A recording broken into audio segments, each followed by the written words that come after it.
संसार सिनेमा का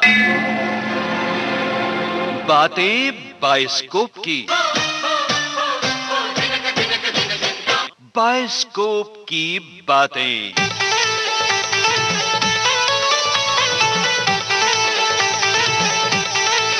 silence.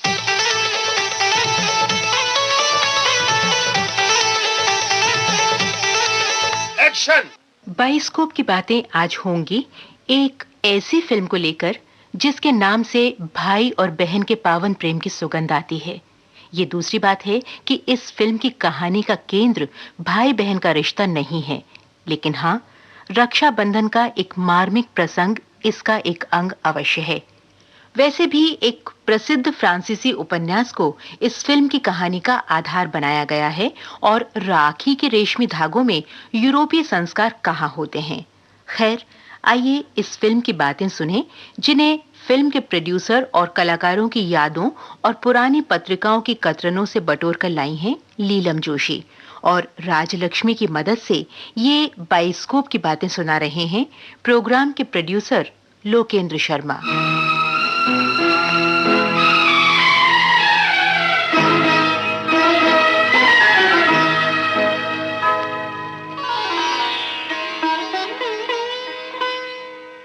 Cinema एक ऐसी कला है दोस्तों, जो व्यापार के सहारे पनपती है।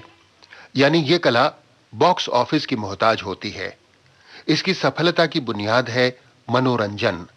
यदि फिल्म मनोरंजन से भरपूर नहीं हुई तो वो टिकट की खिड़की पर पिट जाती है और साथ में पिट जाता है बेचारा फिल्म का निर्माता। कमर्शियल सिनेमा का यही नियम निर्माता को फॉर्मूला और मसालों की तरफ धकेलता रहता है, और इसका नतीजा यह है कि हॉलीवुड से लेकर बॉलीवुड तक रुपया बटोरू फिल्में बनाने का बाजार गर्म है।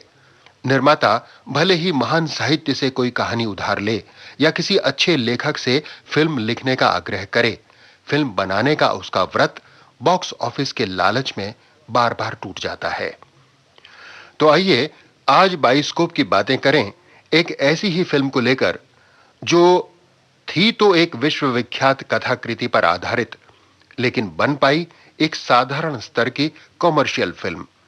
विक्टर ह्यूगो के प्रसिद्ध उपन्यास ला मिजरेबल पर आधारित इस फिल्म का नाम था रेशम की डोरी। बहना ने भाई की कलाई से, बहना ने भाई की कलाई से प्यार बांधा है, प्यार की दो तार से संसार बांधा है।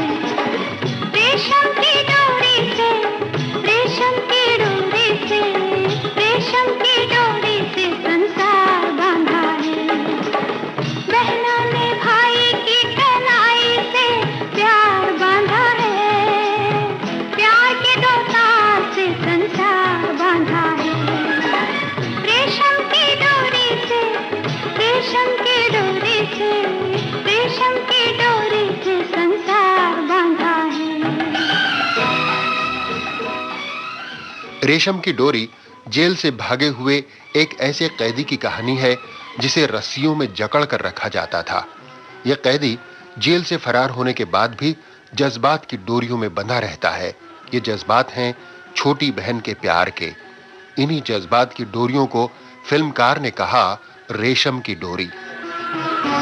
सुंदरता में जो कन्हैया है, ममता में यशोदा मैया है, वो और नहीं दूजा कोई, वो तो मेरा राजा भैया है। बहना ने भाई की कलाई से, ओ बहना ने भाई की कलाई से प्यार बांधा है, प्यार के दो तार से संसार बांधा है। रेशम की डोरी से, रेशम की डोरी से, रेशम की डोरी से संसार बांधा है। रेशम की डोरी के निर्माता हैं टीसी दीवान।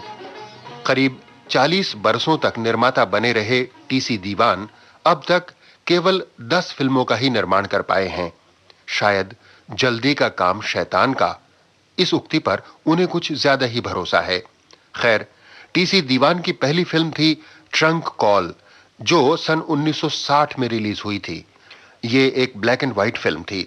इसके बाद उन्होंने आधी रात के बाद और मंजिल नाम की फिल्में बनाई।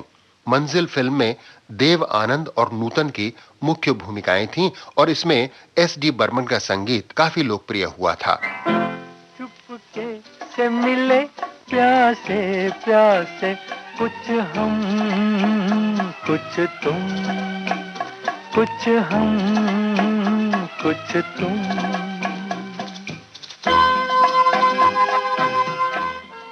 आमतौर पर किसी उपन्यास या कहानी को आधार मानकर फिल्म बनाई जाती है, लेकिन ब्रजेंद्र गौड़ ने अपनी लिखी हुई इस फिल्म मंजिल को आधार बनाकर उपन्यास लिखा था। यह दूसरी बात है कि न फिल्म को दर्शक मिले और न ही उपन्यास को पाठक। फिल्म मंजिल के बाद टीसी दीवान ने ऋषिकेश मुखर्जी के निर्देशन में प्यार का सपना बनाई। प्यार का सपना के निर्माण के दौरान ऋषिकेश मुखर्जी से उनका खासा लगाव हो गया। उनकी इच्छा थी कि ऋषिकेश मुखर्जी ही उनकी अगली फिल्म भी डायरेक्ट करें, लेकिन ऋषिकेश मुखर्जी उस दौर में बहुत व्यस्त हो गए थे। एक दिन उन्होंने टीसी दीवान से कहा कि वे उनकी प्रतीक्षा में समय जाया करने की बजाय किसी दूसरे निर्देशक को ले लें और फिल्म शुरू कर दें। इस पर टीसी दीवान ने उनसे फिल्म के लिए सब्जेक्ट सुझाने को कहा। ऋषिकेश मुखर्जी ने विक्टर ह्यूगो के उपन्यास ला मिजरेबल का नाम सुझाया। टीसी दीवान ने तुरंत यह उपन्यास मंगवाया और लेखक वीरेंद्र सिन्हा को उसके आधार पर पटकथा लिखने का काम सौंपा। आगे चलकर वीरेंद्र सिन्हा इस फिल्म से अलग हो गए। उनकी जगह पटकथा लेखन की कमान रंजन बोस ने संभाली। फिल्म के संवाद लिखे ब्रजेंद्र गौड़ ने।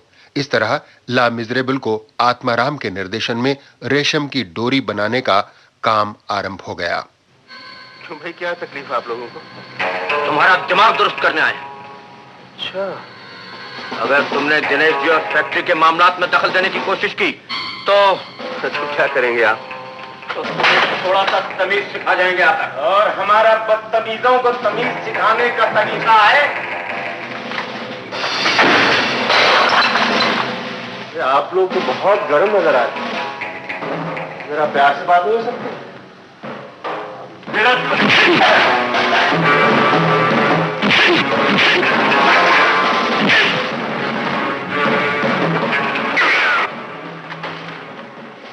फिल्म रेशम की डोरी के निर्देशक आत्माराम अपने बड़े भाई स्वर्गीय गुरुदत्त की परंपरा में विश्वास करने वाले कलाकार थे। सन 1969 में उन्होंने चार्ल्स डिकन्स के उपन्यास ओलिवर ट्विस्ट पर आधारित एक कामयाब फिल्म बनाई थी, चंदा और बिजली। शायद यही कारण रहा हो कि एक और जगत प्रसिद्ध उपन्यास पर फिल्म बनाने का विचार आते ही टीसी दीवान को निर्देशन के लिए आत्माराम की याद आई। वैसे रेशम की डोरी विक्टर ह्यूगो के उपन्यास ला मिजरेबल पर बनी पहली फिल्म नहीं है। सन 1955 में निर्माता निर्देशक सोहराब मोदी ने भी इसी उपन्यास को लेकर एक फिल्म बनाई थी, जिसका नाम था कुंदन।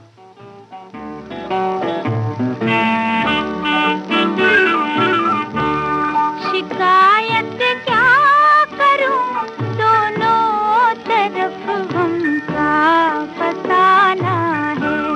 मेरे आगे मोहब्बत है, तेरे आगे जमाना है। शिकायत क्या करूं, दोनों तरफ हमका।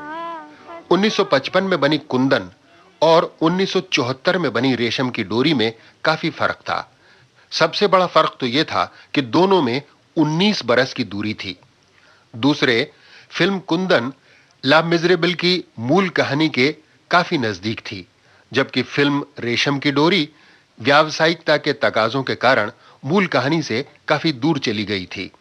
सोहराब मोदी की फिल्म कुंदन में थिएटरी नाटकीयता का भी प्रभाव था, लेकिन रेशम की डोरी में एक्शन, इमोशन और संगीत के दिल फरेब फॉर्मूलों की भरमार थी। कुंदन के संगीतकार थे गुलाम मोहम्मद और रेशम की डोरी को संगीत से सजाने वाले थे शंकर जयकिशन।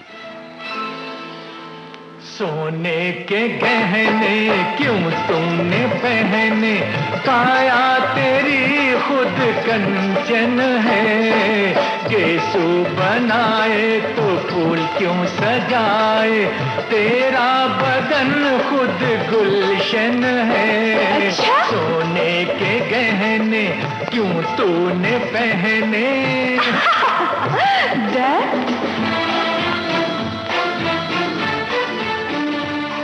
निर्माता टीसी दीवान चाहते थे कि रेशम डोरी को पर्दे पर गूंथा जाए नए कलाकारों के साथ। उन दिनों फिल्मी हलकों में राजेश खन्ना का नाम बहुत चर्चा में था। Rajesh Khanna United producers guild के कॉन्ट्रैक्ट पर थे और कई बड़े निर्माताओं के साथ काम कर रहे थे। शक्ति सामंत टीसी दीवान के मित्र थे और उन दिनों वे राजेश खन्ना को लेकर आराधना बना रहे थे। शक्ति सामंत की सिफारिश पर टीसी दीवान ने अपनी आने वाली फिल्म के लिए राजेश खन्ना को बतौर हीरो साइन कर लिया। लेकिन यह तब की बात है जब रेशम की डोरी की कहानी पर काम चल रहा था। फिल्म की शूटिंग शुरू होने में अभी देर थी। बाद में जब आराधना रिलीज हो गई तो राजेश खन्ना रातों रात स्टार बन गए। आराधना के बाद राजेश खन्ना की कई फिल्में एक कतार से आईं और सुपरहिट होती चली गईं। फिल्म इंडस्ट्री के सबसे बड़े व्यस्त सितारे हो गए राजेश खन्ना। टीसी दीवान ने जब उन्हें साइन किया था तब केवल कहानी का आइडिया सुनकर ही राजेश खन्ना ने साइन कर दिया था। लेकिन स्टार बनने के बाद हालात बदल गए। वे अब चूजी बन गए थे और पहले पूरी कहानी सुनना चाहते थे। व्यस्त इतने थे कि कहानी सुनने के लिए उनके पास समय ही नहीं था। साल भर तक टालमटोल के बाद उन्होंने कहानी सुनाने का समय दिया तो वो भी बंबई में नहीं, श्रीनगर में, जहां वे शूटिंग कर रहे थे। निर्माता टीसी दीवान अपने लेखक और निर्देशक के साथ कश्मीर गए और श्रीनगर के एक होटल में 10 दिन तक प्रतीक्षा करवाने के बाद राजेश खन्ना ने आखिरकार रात के 12 बजे कहानी सुनने का समय निकाला। कहानी राजेश खन्ना को पसंद आई और उन्होंने अपने सेक्रेटरी से फिल्म के लिए डेट्स देने को कह दिया। लेकिन राजेश खन्ना का डेट्स देने का वादा भी फिल्मी निकला। महीनों चक्कर कटवाने के बाद भी उनके सेक्रेटरी ने कोई डेट्स टीसी दीवान को नहीं दी। टीसी दीवान राजेश खन्ना के चक्कर लगाते लगाते परेशान हो गए। कुछ मित्रों और शुभचिंतकों के जरिए उन्हें यह संकेत भी मिला कि राजेश खन्ना को उनकी फिल्म करने में अब कोई दिलचस्पी नहीं है। बेहतर है कि वे किसी दूसरे हीरो को लेकर फिल्म बना लें। अभिनेता धर्मेंद्र से टीसी दीवान की अच्छी दोस्ती थी।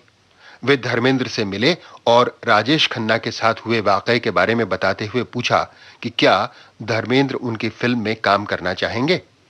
इस पर धर्मेंद्र ने कहा कि यदि टीसी दीवान राजेश खन्ना से विधिवत फिल्म छुड़वा लें और उनसे नो ऑब्जेक्शन लेटर ले लें तो उन्हें फिल्म करने में कोई आपत्ति नहीं होगी।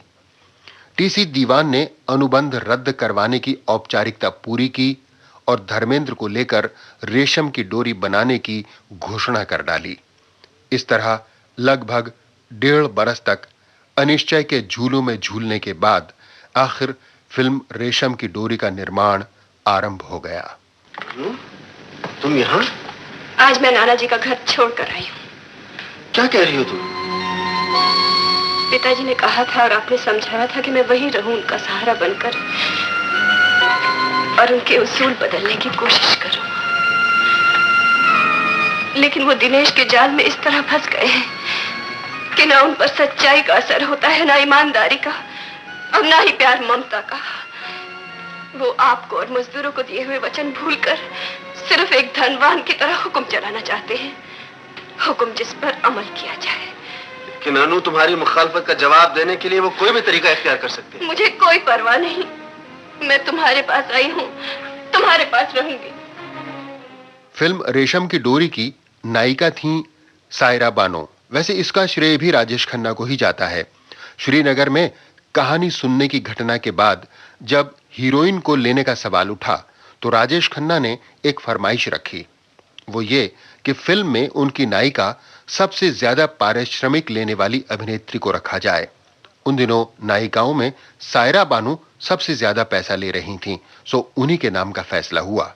लेकिन मजे की बात यह रही कि बाद में राजेश खन्ना तो फिल्म से हट गए, सायरा बरकरार रहीं।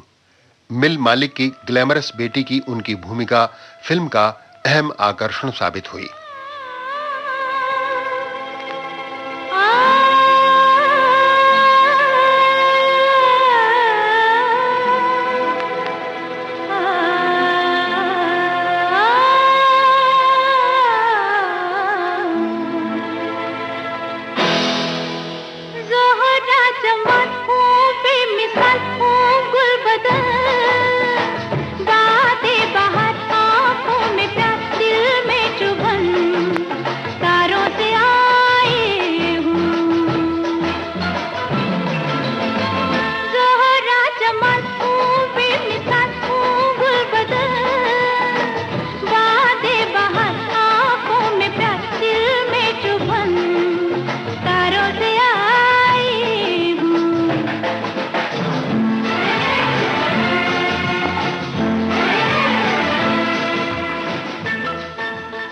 निर्माता टीसी दीवान फिल्मों में आने से पहले पत्रकारिता के क्षेत्र में थे।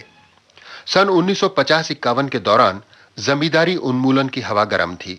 जमींदार अपनी अतिरिक्त जमीनें धड़ाधड़ बेचते जा रहे थे। टीसी दीवान की भी कुछ ऐसे जमींदारों से दोस्ती थी जिनकी जेबें उन दिनों नोटों से भरी पड़ी रहती थीं और वे इस रकम को किसी धंधे में लगाना चाहते थे। टीसी दीवान फिल्मी पत्रकार थे, इसलिए उन्होंने फिल्म बनाने का सुझाव दिया जो कई लोगों को पसंद आया। तय पाया गया कि टीसी दीवान बंबई जाकर एक फिल्म कंपनी खोलें। मित्रों की टोली इस कंपनी में साझीदार हो, लेकिन फिल्म निर्माण का काम टीसी दीवान अकेले संभालेंगे क्योंकि फिल्म पत्रकार होने के नाते उन्हें फिल्मों की अच्छी नॉलेज है। इस तरह सन 1953 में अपने जमींदार दोस्तों की रुपयों में लिपटी शुभकामनाएं लेकर टीसी दीवान फिल्म कंपनी खोलने के लिए बंबई आ पहुंचे। यहां फिल्म कंपनी खड़ी करने के बाद सन 1954 में उन्होंने स्ट्रीट लाइट नाम की एक फिल्म अनाउंस की, जिसके निर्माता, लेखक, निर्देशक वगैरह सभी कुछ वे स्वयं थे। फिल्म स्ट्रीट लाइट बनी तो केवल 4 रील, लेकिन 4 फिल्मों की लागत के बराबर रुपया उसमें खर्च हो गया। रुपया खत्म हो गया तो फिल्म बंद हो गई। टीसी दीवान ने वापस पत्रकारिता करने का निश्चय किया और film press news of India नाम की एक न्यूज एजेंसी खोल डाली। ये एजेंसी देश भर में निकलने वाली पत्र पत्रिकाओं को फिल्मी लेख, इंटरव्यूज और फिल्मी सितारों के फोटोग्राफ्स आदि मुहैया करवाती थी। इसी एजेंसी के कारण टीसी दीवान का बंबई में पुनर्वास संभव हो सका। हालांकि इसमें भी उन्हें बड़े बड़े पापड़ बेलने पड़े और बहुत पसीना बहाना पड़ा। चमका पसीना बनके नगीना, चमका पसीना बनके नगीना, काली रात बीती रे काली रात बीती, काली रात बीती रे काली रात बीती, मेहनत जीती रे मेहनत जीती। चमका पसीना बनके नगीना, काली रात बीती रे काली रात बीती, काली रात बीती रे काली रात बीती, मेहनत जीती रे मेहनत जीती।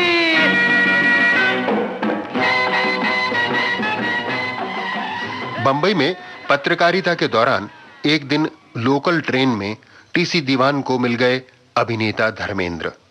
धर्मेंद्र उन दिनों फिल्मों में उभर रहे थे। उनकी 2-1 फिल्में ही आई थीं। पत्रकार टीसी दीवान को लगा मौका अच्छा है, इंटरव्यू ले लिया जाए।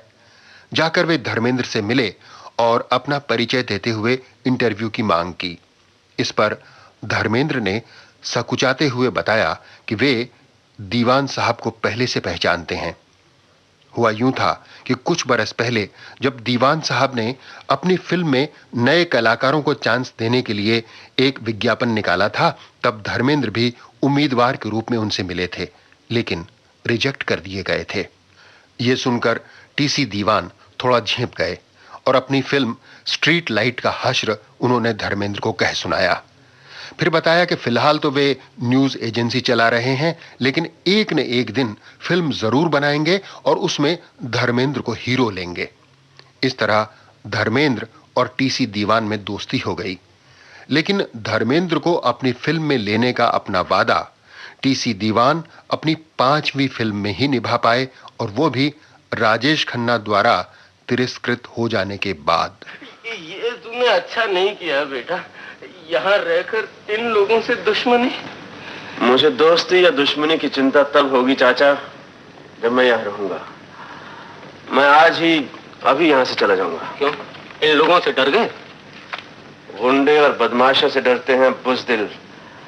मैं शर्मिंदा हूं कि ऐसे लोगों के साथ काम कर रहा हूं जिनका स्वाभिमान मर चुका है, जिन्हें अपनी तरक्की की चिंता नहीं, जिनके बीवी बच्चे कीड़े मकोड़ों की सी जिंदगी बसर कर रहे हैं।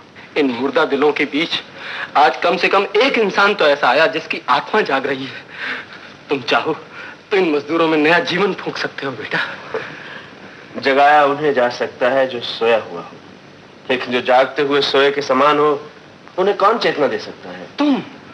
तुम चाहो तो इनके अंदर की चिंगारी को फूंक मारकर ज्वाला में बदल सकते हो। तुम इनको स्वाभिमान दे सकते हो बेटा।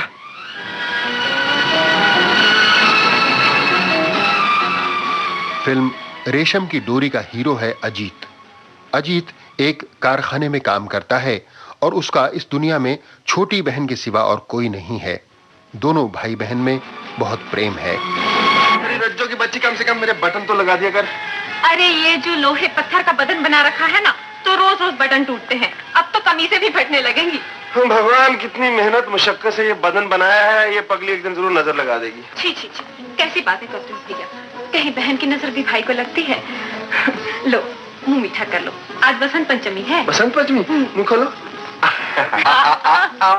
अजीत को हरदम अपनी बहन रजनी के विवाह की चिंता रहती थी। रज्जो के लिए गिरधारी बाबू अपने लड़के की बात कर रहे हैं। कैलाश, वो तो सरकारी नौकरी करता है ना। बड़े बाबू किसी तरह ये रिश्ता तय हो जाए तो रज्जो के भाग जाएगी। बात पक्की समझो, रज्जो जैसी सीधी सादी और गुनी लड़की उन्हें कहाँ मिलेगी। लेकिन क्या? दहेज वहेज की बात नहीं। आप चिंता मत कीजिए, मैं कुछ ना कुछ इंतजाम कर लूंगा, लेकिन आप किसी तरह ये रिश्ता तय करवा दीजिए। अरे बेटा, तुम्हारे पिताजी का दोस्त हूँ, बचपन से तुम लोगों को अपना ही माना है।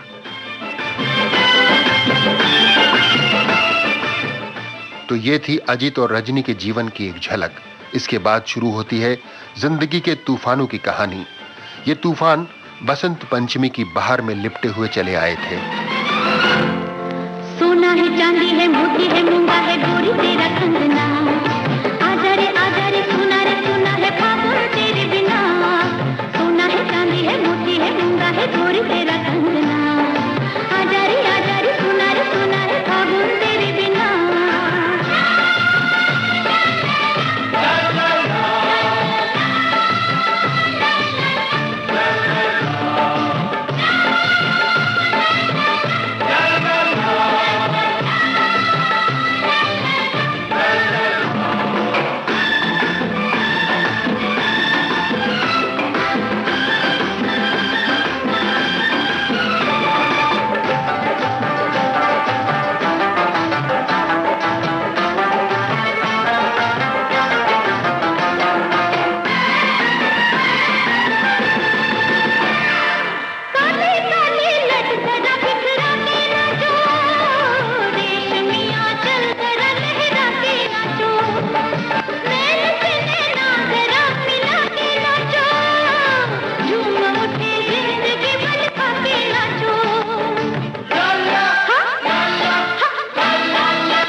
बसंत पंचमी के समारोह में कारखाने के मालिक भी शरीक होने के लिए आए। अरे मालिक आप, हम गरीबों के बीच में। वैसे साहब जो है वो अमीर और गरीब को नहीं मानते, वैसे त्योहार के दिन सब एक होते हैं। हाँ? नमस्ते भाइयों। मोती जी मिठाई बांट दो। बिल्कुल बिल्कुल, लो भाइयों साहब की तरफ से जी भर के मिठाई खाओ। भाई साहब जरा बांट दीजिएगा। Thank you. बसंत पंचमी का समारोह तो केवल बहाना था, बलदेव सेठ के आने का असल मकसद कुछ और था। मैं तुम्हारे लिए ही आया हूँ, ये उपहार इस त्योहार के मौके पर। मेरा मतलब है ये छोटी सी भेंट मेरे प्यार की निशानी समझो, ले लो। इतना कीमती हार आप मेरी बहन को अपनी बहन समझ कर दे रहे हैं ना? जी। ओहो अजीत भैया, इसे त्योहार का उपहार समझकर नहीं लेते तो अच्छे डांस का इनाम समझकर ले लो। अगर इनाम देने का इतना ही शौक है तो हमारे मोहल्ले की दूसरी लड़कियां भी हैं, कुछ ऐसे कीमती हार इन्हें भी दे दीजिए। मेरा मतलब है कि मैं तो... मुझे ना समझ मत समझिए सेठ साहब, मैंने जमाना देखा है। अजीत साहब, वो अजीत, मेरा मतलब है कि तुम समझते क्यों नहीं? ये हमारे साहब का सरासर अपमान है जी। अपमान और सम्मान में थोड़ा सा फर्क होता है मोती। हम गरीब अपनी इज्जत बचाना अच्छी तरह जानते हैं। नमस्ते। हवस के मारे इंसान में न शर्म होती है न डर। सेठ का मंसूबा जब सीधे सीधे पूरा नहीं हुआ तो वो गंदी चालों पर उतर आया। ठहरो अजीत, सेठ साहब का फोन आया है कि उस दिन बसंत पंचमी की वजह से काम कम हुआ था, इसलिए आज तुम लोग ओवरटाइम कर लो। ठीक है, कर लेते। अरे सुनो भाई, जाना नहीं, काम 10 बजे तक होगा आज। अच्छा भैया। साजिश का अगला निशाना बनी रजनी। रजनी, गजब हो गया रजनी, अजीत भैया का हाथ मशीन में आ गया। क्या? हाँ, बड़े बाबू और मैनेजर वहीं मौजूद है, तुम जल्दी चलो। रज्जू घबराओ नहीं, इतनी रात को अकेले मत जाओ, लल्ली सुन तो किसी को साथ लेकर जाओ। रज्जू। रजनी भाई के पास दौड़ी, लेकिन बलदेव सेठ के जाल में जा फंसी। भैया, भैया कहाँ है? जहां भी है मेरी मर्जी के खिलाफ हिल नहीं सकता।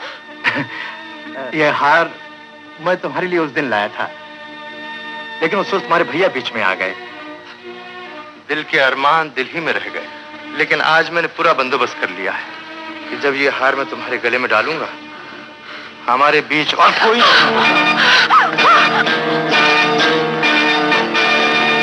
हार को कबूल करके मुझे कबूल कर दो। तुम्हारी जिंदगी बदल सकती है, कपड़े की जगह महल बन सकता है। अजीत को जब सेठ की करतूत का पता चला तो उसकी आंखों में खून उतर आया। वो अपनी बहन की रक्षा करने और उस वासना के दरिंदे को सबक सिखाने के लिए आ पहुंचा। मेरी बहन कहाँ है? मुझे नहीं मालूम। एक मोती तो जानता है, बता कहाँ है मेरी बहन? मुझे नहीं मालूम। मुझे नहीं मालूम। हाँ, मुझे नहीं मालूम।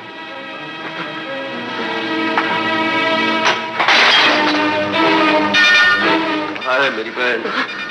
कहाँ है मेरी बहन? बता दो, बता दो। बुलाओ ये भगवान को, यहाँ कोई नहीं आएगा। छोड़ दे मुझे, जालिम कातिल, छोड़ दे।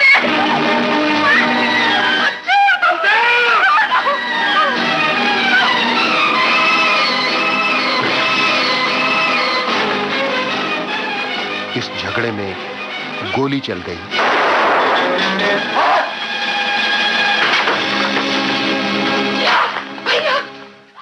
और फिर कि मुल्जिम अजीत सिंह गंगा सिंह ने पुरानी दुश्मनी की वजह से मरहूम बलदेव सहाय पर कातिलाना हमला किया, जिसकी वजह से अपना बचाव करते वक्त मरहूम बलदेव की मौत उसके अपने रिवॉल्वर की गोली से हुई। मगर इससे अजीत के गुनाह में कमी नहीं होती, इसलिए यह अदालत अजीत को 5 साल कैद बामुशक्कत की सजा देती है।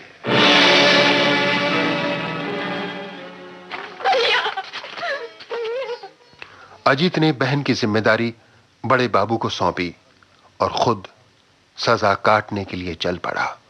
बड़े बाबू, आप जानते हैं मैं अपनी बहन से कितना प्यार करता हूँ। मेरे वापस आने तक इसका ख्याल रखिएगा। मैं आपका ये एहसान जिंदगी भर नहीं भूलूंगा। अजीत, रजनी मेरे बच्चों की तरह है, तुम फिक्र नहीं करना बेटा। भैया, आज रक्षाबंधन है, मुझे भागिन बहन को हथकड़ी वाले हाथों पर राखी बांधनी पड़ रही है। ये कैसा त्योहार है भैया? भैया,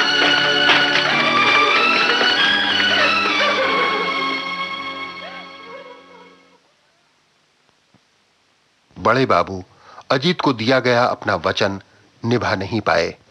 उनके घर में उनकी पत्नी ने रजनी पर वो अत्याचार किए कि रजनी घर से भागने पर मजबूर हो गई। उधर इन सब बातों से बेखबर अजीत जेल में सजा काटता रहा। इसी जेल में अजीत से टकराया डाकू शेर सिंह। जानते हो, जब दो देशों में लड़ाई होती है तो दोनों तरफ के नौजवान हजारों लाखों इंसानों का खून कर देते हैं, मगर तुम्हारा ये समाज और कानून उन खूनियों को सोने चांदी के तमगे देता है।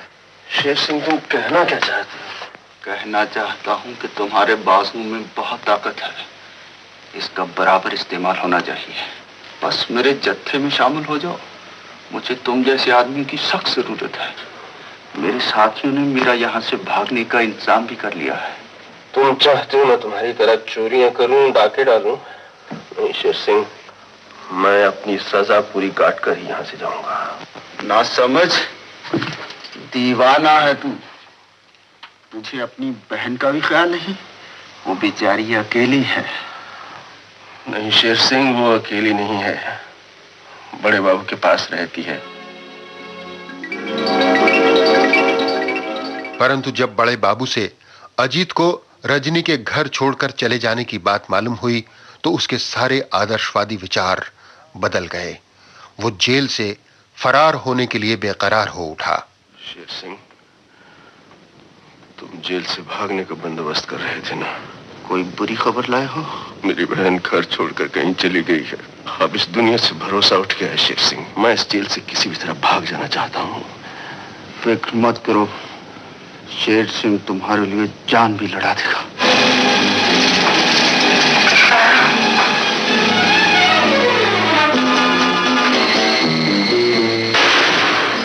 शेर सिंह और अजीत जेल से भाग निकले। पुलिस उनके पीछे थी। इस भागम भाग में शेर सिंह पुलिस के हाथों मारा गया, लेकिन अजीत एक रेलगाड़ी में जा चढ़ा और पुलिस की पकड़ से दूर होता चला गया। इसी रेलगाड़ी में एक और वाकया उसकी प्रतीक्षा कर रहा था। चिल्लाओ, तुम्हारी मदद के लिए कोई नहीं आएगा। निकालो मां, निकालो, जल्दी करो। हम भी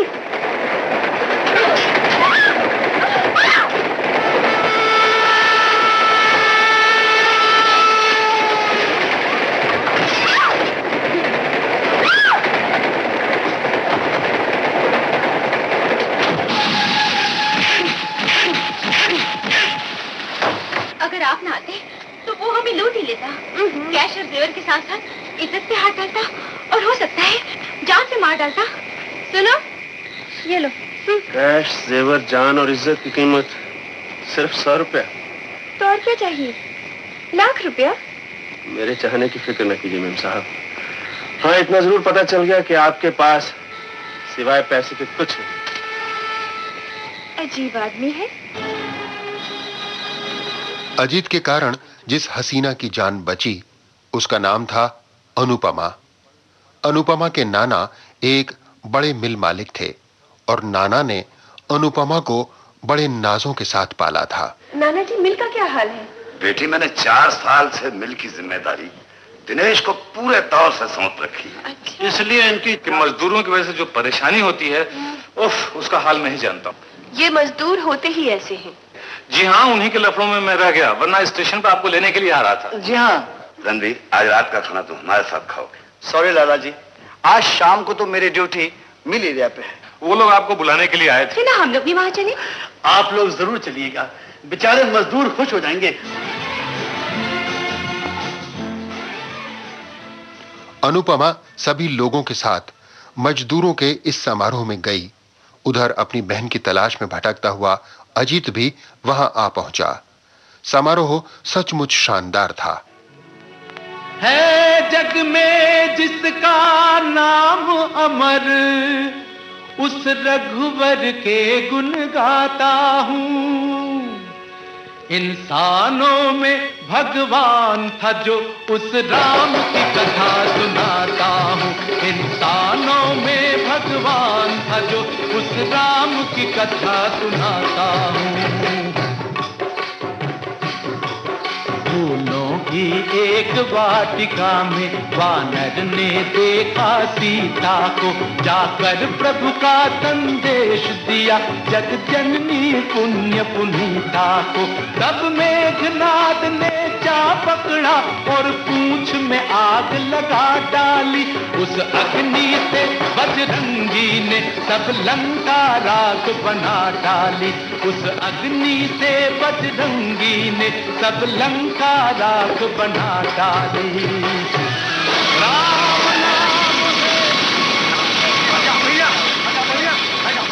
समारोह के बाद एक हादसा हो गया। पीछे हट जाइए, पीछे हट जाइए। उत्सव एक दुर्घटना में बदल गया। रावण के पुतले में आग लगाई गई थी, लेकिन अचानक एक भीषण अग्निकांड में वो आग बदल गई। अजीत ने अपनी जान पर खेलकर आग में फंसे हुए एक आदमी की जान बचाई और यहीं उसकी जिंदगी में एक और मोड़ आ गया। अरे देखो तो ये कौन है? ये वही आदमी है ना जिसने हमें ट्रेन में बचाया था।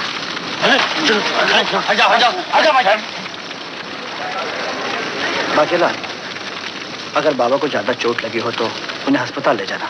चलो Anu ji, man is saved. चलो। शाबाश नौजवान, ब्रेवो ब्रेवो। क्या काम करते हो? मैं काम की तलाश में हूँ। अरे वेरी गुड, ये तो बड़ी खुशी की बात है।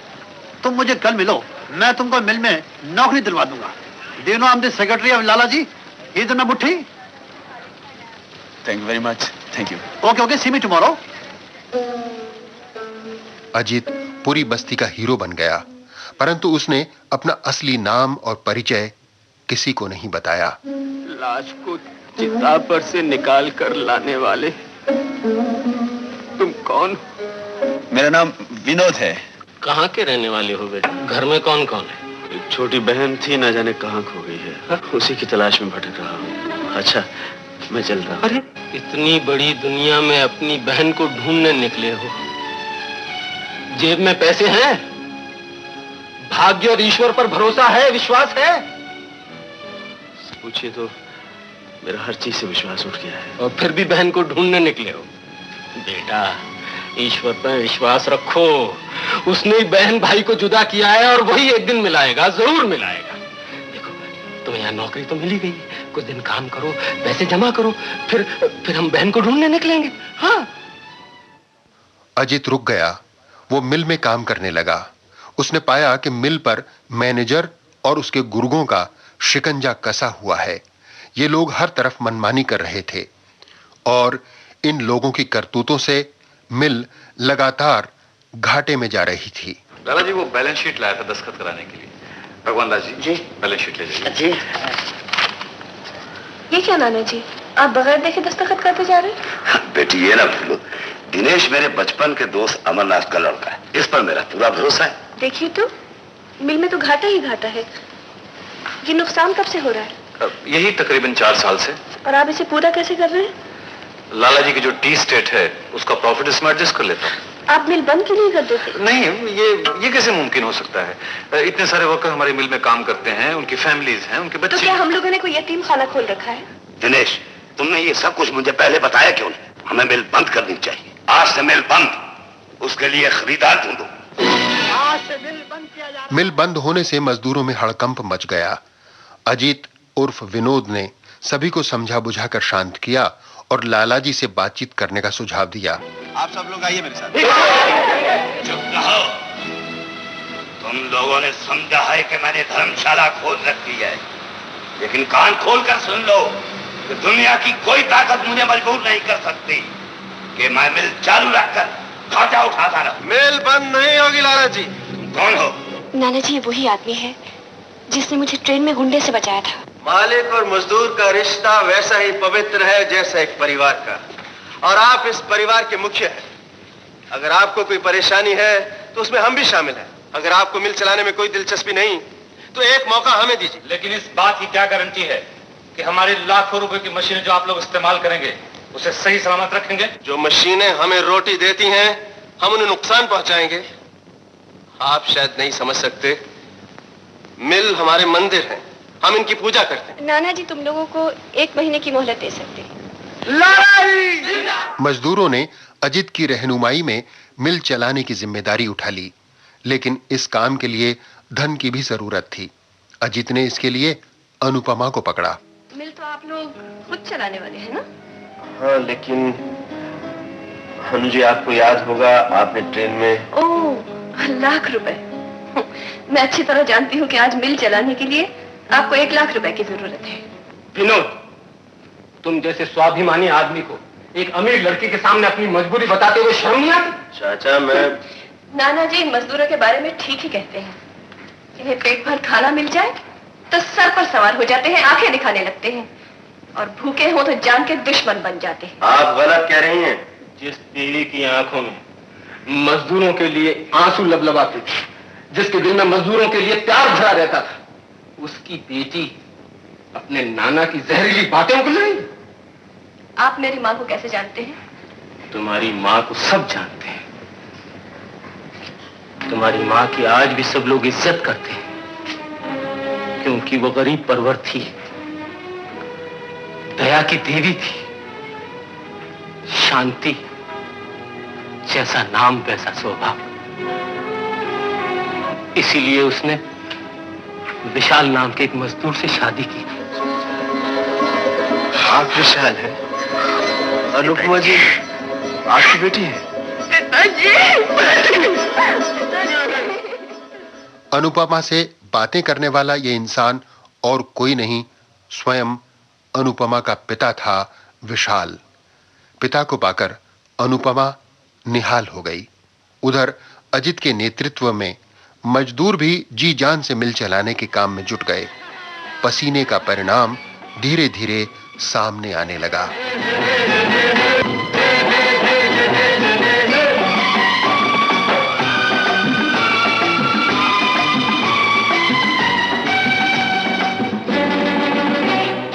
गाओ रे गाओ, खुशियां मनाओ,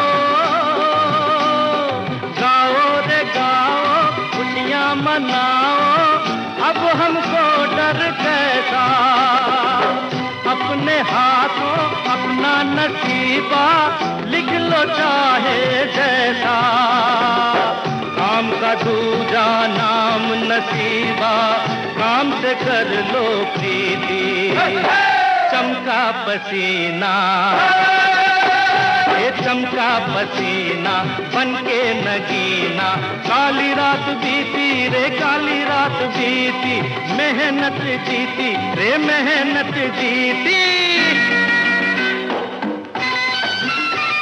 अनुपमा और अजीत एक दूसरे के नजदीक आते गए और अनुपमा अजीत के साथ मिल के कामों में दिलचस्पी लेने लगी। पहली बार इस ऑफिस में आई हैं, कहिए आपकी क्या सेवा की जाए? ये सब आपकी मेहनत, आपकी लगन का नतीजा है, जो हमारी मिल ने 2 महीने में इतनी तरक्की कर ली, मजदूरों की जिंदगी ही बदल गई। इस तारीफ और इतनी दिलचस्पी का बहुत बहुत शुक्रिया। दरअसल ये सब कुछ आप ही की बदौलत है। चाहिए मैं आपको एक चीज दिखाता हूँ। बहुत खूबसूरत। Made in Japan I think. जी नहीं, ये देशपुर मिल का बना हुआ है। क्या ये हमारे मिल का बनाया हुआ कपड़ा है? जी हाँ। मैं तो कभी सोच भी नहीं सकती थी। देखिए ना कितना अच्छा टेक्सचर है, और डिजाइन देखिए कितनी जल्दी पॉपुलर हो गई। माफ करना, मैंने आप दोनों को इस ड्रामेटिक पोज में डिस्टर्ब किया, मगर मिस्टर विनोद, आपने मुझे फैंटास्टिक आइडिया दिया है। फैशन परेड बंबई में धूमधाम से 36 ब्यूटियों को पेश किया जाए, और फिर अखबारों में मैडम आपकी फोटो छपेगी। आइडिया अच्छा है, लेकिन मैडम आपको मेरा साथ देना होगा। शो आपसे शुरू होगा, आप पर ही खत्म होगा। मिल के द्वारा आयोजित शो में अनुपमा के नृत्य ने 4 चांद लगा दिए।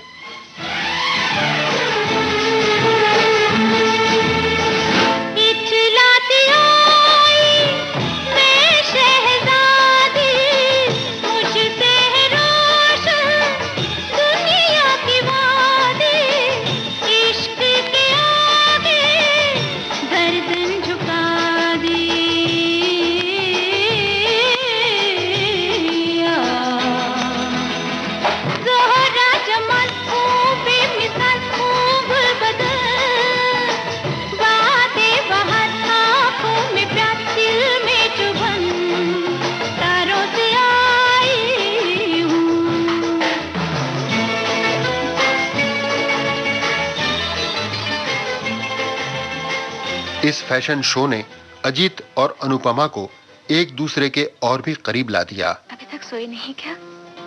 जी नहीं, मैं सोच रहा था कि आपकी वजह से शो कितना कामयाब रहा। अब देखिए, अपनी मिल का उत्पादन यकीनन बढ़ जाएगा। हम नई मशीनें लाएंगे, आमदनी बढ़ेगी और मजदूर खुशहाल हो जाएंगे। क्या जिंदगी में और कुछ भी नहीं है? बहुत कुछ है अनु जी, लेकिन सबके लिए सब कुछ नहीं होता। मैं तो सिर्फ अपनी और आपकी बात कर रही थी। आपकी बात अलग है, लेकिन मैं किस काबिल हूँ? जी हाँ, लेकिन कुछ अपनी और मेरी भी तो कही और सुनिए। जी? इतने ना समझ है आप। श्रीमान जी, जरा दिमाग पर जोर दीजिए ताकि वो दिल की बात समझे। देखिए, मेरे पास ना तो दिल है और ना दिमाग। मेरे पास दोनों है। सुनिए, दिल आपका हुआ। इधर जब अनुपमा के नाना को इस फैशन शो के बारे में पता चला तो वे बौखला उठे। उन्होंने तुरंत अनुपमा से जवाब तलब किया। तुम फैशन शो में गई थी, शीला की पार्टी में नहीं। पर नाना जी, पार्टी पहले थी और फिर शो बाद में, और ये शो तो हमारे मिल की तरक्की के लिए था। जब मिल अपनी थी तब उसकी भलाई कभी नहीं सोची। मिल तो आज भी अपनी ही है। उसकी तरक्की होगी तो सारा कर्ज अदा हो जाएगा। और फिर मैंने तो कई चैरिटी शोज में हिस्सा लिया है, कभी अस्पतालों के लिए, कभी स्कूलों के लिए। हमारा शो तो बहुत कामयाब रहा नाना जी। बेशर्मी की नुमाइश आपसे गलत कहा गया है। दिनेश ने खुद अपनी आंखों से देखा है। जी हाँ, मैंने आपसे मिलने की कोशिश की, लेकिन आप बहुत बिजी थी। आपके होटल में मैंने 2-3 बार फोन भी किया था। होटल? तुम तो शीला के यहाँ रहने गई थी ना? जी नाना जी, लेकिन उसके यहाँ बहुत सारे मेहमान आए हुए थे, इसलिए हम लोगों को होटल में रहना पड़ा। विनोद भी वही था? जी, बांके भी वही था। तो तुम बांके के साथ आई हो? नहीं नाना जी, मैं उसके साथ आने वाली थी, लेकिन न जाने वो कहाँ गायब हो गया, तो मुझे विनोद के साथ आना पड़ा। विनोद विनोद विनोद, कई दफा कहा कि मजदूरों से मत मिला करो, लेकिन अचानक तुम्हारे दिल में उनके लिए हमदर्दी पैदा हो गई है। विनोद के नाम के साथ तुम्हारा नाम जोड़ा जा रहा है, वो मैं कभी बर्दाश्त नहीं कर सकता। मिस्टर दिनेश, आप इतना गिर सकते हैं मुझे उम्मीद न थी। मिल आपसे छिन गई तो आपने नाना जी को मेरे खिलाफ भड़काना शुरू कर दिया और मुझे बदनाम करना भी। आपको शर्म आनी चाहिए। अनु जी, आप मुझे गलत समझ रही हैं, मुझ पर इल्जाम लगा रही हैं। अगर सच बोलने का यही पुरस्कार है तो ठीक है, मैं जाता हूं। नमस्ते। अनु, मेरा हुक्म है कि तुम मजदूरों से कोई वास्ता नहीं रखोगी, ना विनोद से मिलोगी। मिल मैनेजर दिनेश को अनुपमा और विनोद बने हुए अजीत का मेलजोल पसंद नहीं था, इसलिए वो जब तब लालाजी को अनुपमा और विनोद के खिलाफ भड़काता रहता था। दिनेश चाहता था कि अनुपमा से शादी करके वो उसकी पूरी जायदाद का मालिक बन जाए। अनुपमा उसके नापाक इरादों को समझती थी और इसीलिए उसने दिनेश को कभी मुंह नहीं लगाया था। और अब तो वैसे भी उसके जीवन में विनोद आ चुका था। तुम यहाँ किस सोच में डूबे हुए थे जो मेरे आने का पता भी नहीं चला? तुम तो मुझसे मिलना, मुझे देखना भी नहीं चाहती। वो सब नाना जी ने तुमसे झूठ बोला है। तो फिर इतने दिनों तक मिलने क्यों नहीं आई? मेरा घर से निकलना बंद किया गया है। ऐसा लगता है कि दिनेश नाना जी से मिलकर हमारे लिए कुछ खतरा पैदा कर सकता है। मैं नहीं चाहती कि जिस सपने को मैं सच होते देखना चाहती हूँ वो टूट जाए। अनु, सपने ही तो सब कुछ नहीं होते। और फिर तुम ये भी नहीं जानती मैं कौन हूँ, क्या हूँ। अनु, मैं तो तुम्हें अपनी जान से भी ज्यादा प्यार करता हूँ। अनुपमा के प्यार ने अजीत के जीवन को एक ठहराव बेशक दिया, लेकिन वो अपनी बहन रजनी को भुला नहीं पाया। जब भी रक्षाबंधन का त्योहार आता, अजीत अपनी बहन रजनी की याद में बुरी तरह तड़प उठता। उसे याद आती अपनी बहन, कलाई पर बंधी हुई राखी और राखी के धागों में लिपटा हुआ बहना का प्यार।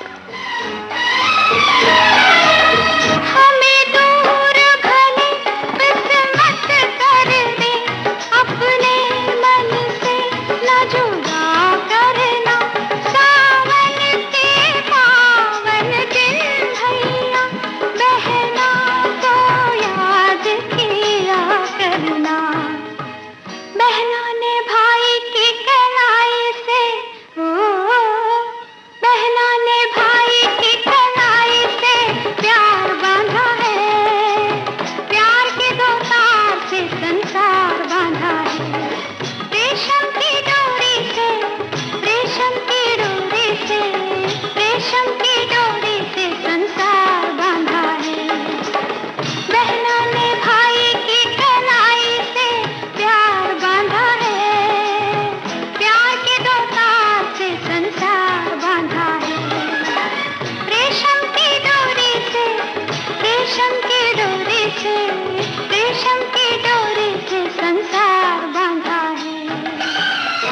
उधर घर से निकलने के बाद रजनी भी हालात के थपेड़े खाती हुई न जाने कहां कहां भटकती रही।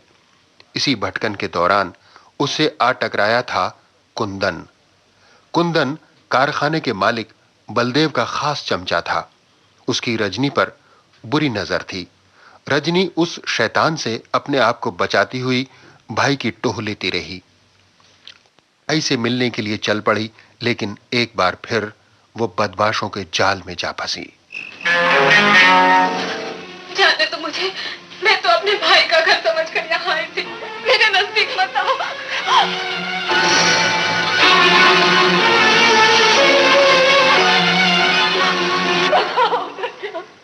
रज्जो, मेरी बहन। रज्जो, रज्जो कहाँ खो गई? ये मेरा माल है।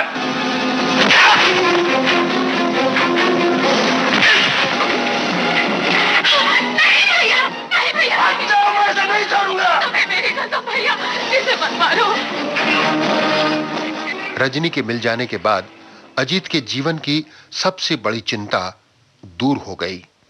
जीवन में ढेर सारी खुशियां आ गईं और इन्हीं खुशियों में एक हसीन खुशी थी अनुपमा के प्यार को पा जाने की खुशी। सूरज सा चमके जब तेरा मुखड़ा, माथे पे बिंदिया सजाई क्यों हाँ।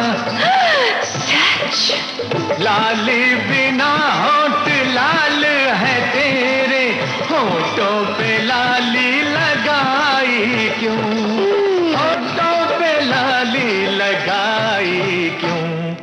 सिंगार की हाय मैं मर जावा। सिंगार की तुझे क्या है जरूरत, तेरा सिंगार तेरा यौवन है। सोने के गहने क्यों तूने पहने, काया तेरी खुद कंचन है। गेसू बनाए तो फूल क्यों सजाए, तेरा बदन खुद गुलशन है। सोने के गहने क्यों तूने पहने। अजीत और अनुपमा का प्यार देखकर मिल मैनेजर दिनेश जैसे अंगारों में लौटने लगा। जब बातों से बात बनती हुई उसे दिखाई नहीं दी तो उसने जबरदस्ती पर उतरने का इरादा कर लिया। लाला जी, अनु जी वापस आ गई। वो विनोद से मिलने के लिए गई थी। बुलवाओ से। वो विनोद की शय पे काफी आगे जा चुकी हैं। उन्हें अपने भले या बुरे का कोई ज्ञान नहीं। मैं विनोद का खून करवा दूंगा, खून। लाला जी, आज 20 साल पहले का जमाना नहीं रहा। जल्दबाजी और जोश में सब कुछ चौपट हो सकता है। अगर आप चाहें तो मैं आपको एक सलाह दूं। क्या? दिनेश ने अनुपमा के नाना को अनुपमा और अजीत के खिलाफ करने में कामयाबी पाली और लाला जी अनुपमा की शादी दिनेश से करने के लिए तैयार हो गए। ये कभी नहीं हो सकता नाना जी, इसलिए कि ये आपकी नहीं मेरी जिंदगी का सवाल है। अगर मैं हुक्म दूं तो मैं आपका ये हुक्म मानने से इनकार करती हूँ। खामोश रहो।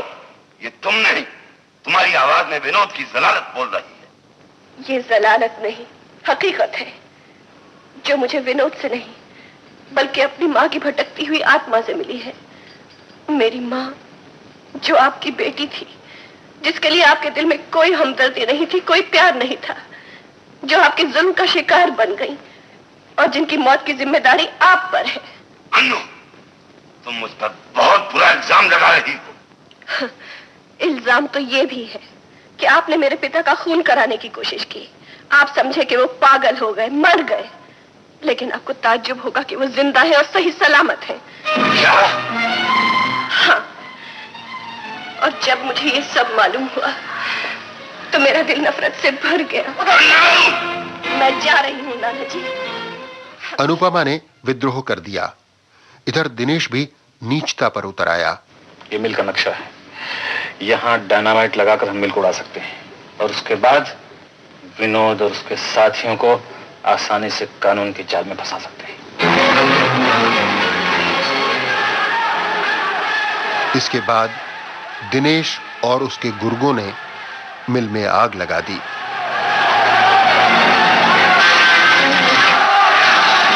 ये कहानी का क्लाइमैक्स था और यहां भी वही हुआ जो आमतौर पर ऐसी कहानियों के क्लाइमैक्स में होता आया है। दिनेश और उसके साथियों को उनकी करतूतों की सजा मिली। लालाजी को अपनी गलतियों का एहसास हुआ। उन्होंने अनुपमा के पिता विशाल से क्षमा मांगी। अजीत और अनुपमा का मिलन हुआ और बाद में अदालत ने भी अजीत को निर्दोष मानते हुए बरी कर दिया। इस तरह एक मिलन की सुखद सिचुएशन पर पहुंचकर फिल्म दी एंड को प्राप्त हो गई। चमका पसीना बनके नगीना, काली रात बीती रे काली रात बीती, मेहनत जीती रे मेहनत जीती, मेहनत जीती रे मेहनत जीती, मेहनत जीती रे मेहनत जीती। तो दोस्तों, ये थी निर्माता टीसी दीवान की फिल्म रेशम की डोरी, जिसकी प्रेरणा थी जगत प्रसिद्ध कथाकार विक्टर ह्यूगो का उपन्यास ला मिज़रेबल्स। साहित्यिक कृतियों पर फिल्में बनाने में निर्माता लोग आमतौर पर हिचकिचाते हैं, क्योंकि ऐसी फिल्मों को तारीफों के तमगे तो बेशक मिल जाते हैं, पैसा लुटाने वाली भीड़ आमतौर पर नहीं जुट पाती। इस नजरिए से रेशम की डोरी भाग्यशाली फिल्म रही। ये सुपरहिट तो नहीं कही जा सकती, लेकिन कामयाब जरूर थी। अच्छे साहित्य को पर्दे पर उतारने की हिम्मत करने वाले टीसी दीवान जैसे निर्माताओं के लिए इतनी तसल्ली भी कम नहीं है।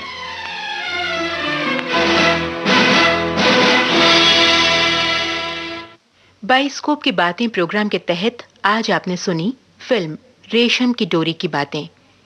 ये जानकारियां हमारे लिए यहाँ वहां से बटोर कर और लिख कर लाई थीं लीलम जोशी, और राजलक्ष्मी की मदद से आपको सुना रहे थे लोकेंद्र शर्मा। बाइस्कोप की बातें।